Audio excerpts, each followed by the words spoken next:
Welcome to my video game truck. I wanted to give like an updated tour of what I have inside the video game truck. A video game truck at its core, for those who don't know, we have 5 main TVs, and those 5 main ones, that's where I'm going to do the multiplayer games, whether it's a group of 2, group of 3, group of 4. If I can get up to 8, that's even better, because I do want everyone to play together. But what separates my video game truck from just any other video game truck out there is that I have all these little stations underneath. This way, if they want to rotate on those stations, try something different, if I just have someone shy that doesn't want to play like the main games with everyone on the TVs, the substations are great for that. If you want to come with me all the way to the back, in the way back here, we have a realistic driving simulator.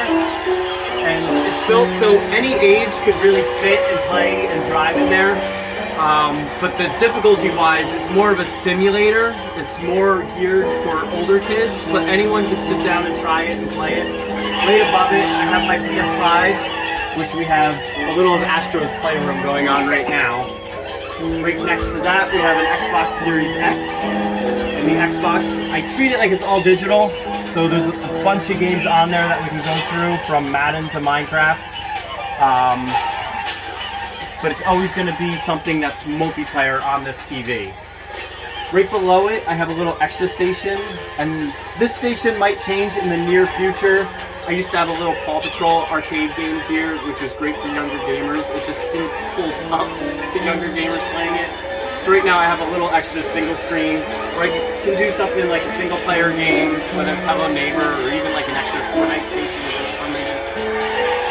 But right next to that we have another PS5, and this will be another multiplayer game. And right below it I have the Infinity Game Table by Arcade 1UP, and this is great for non-gamers because it's mostly like board games, from Candylands to Memory to Battleship to Sorry, games like that where you can have someone that doesn't normally play games sit around this table and play. Right next to the station we have the Nintendo Switch, and again this is another multiplayer game, another multiplayer station. And right below that I have another driving simulator, and this one is more arcade style, so it's fun for any age, but it's a lot more forgiving for the younger guest. Both Cruise and Blast and Mario Kart 8 Deluxe have an auto drive feature, so if I have really young guests, it'll auto accelerate. They don't have to hold the gas pedal, they can just steer the wheel, and they'll still have fun. Next to that we have a little Pac-Man, and next to that we have another little Street Fighter, which some parents might remember, and even kids that don't know the original series will still have fun doing one-on-one fighting. Above that, we have another Nintendo Switch station where I'm going to have a multiplayer game going. And right next to that, I have 2 more substations. And this is actually where I'll try to get Fortnite going at parties where Fortnite is permitted. This way, they're not just going to a solo battle royal. I'll try to get them to team up and at least do a duo so they're playing together. But otherwise, it could be like another popular one-player game that's easy to rotate, like a Mario Odyssey, Five Nights at Freddy's, Hello Neighbor, something like that. Over here, I have a basket of Nintendo Switches.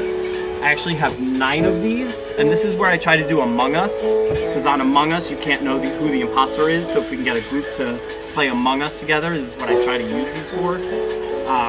But also, if I have someone shy that doesn't want to play with the group, this is another great option. But ideally, again, I want everyone to play together, so this is a great option for Among Us. But I have some more stations outside the truck. As we take a step out. Out here we have 2 more main TVs. And on one of them, I have Pac-Man with a giant joystick, which is always fun and entertaining to see people do. I also have a Nintendo Switch dock, so it could be a regular game if need be. Next to that, we have a little Galaga. We have a little NBA Jam. You can play solo or with someone. And finally, we have another station here where I try and do Just Dance. It's got the PlayStation camera up top, and I try and do Just Dance on the outside. But again, it could be Madden, Minecraft, it could be any other game out here as well. But thank you for watching. The downside of the awning station is, yes, we do lose it on a rainy day, but I genuinely love rainy day parties because it is more natural to sit and play video games on a rainy day. But the awning is great for spring and fall weather, where it's just nice weather to hang outside. You can go in and out of the truck, leave the doors open. If I do leave the doors open to the game truck, the back door is roped off. The only downside to having such a large game truck is I do not park in driveways. I can't make the turn. Even if you have a large driveway, it's the turn that I can't do. I'm so low to the ground, a sharp turn will scratch pavement. So the downside is I can't park in your driveway, but I pull up curbside with the side door facing the house. So if anybody does leave the game truck, like someone is now, I can see that they're going straight into the house. I'm always hosting by that side door when I'm not helping someone. So if anybody does take a quick break, I can visually see that they're going straight into the house. They're not running out into the street or anything like that. But again, thank you so much for watching. If you do have any questions, please don't hesitate to call or email.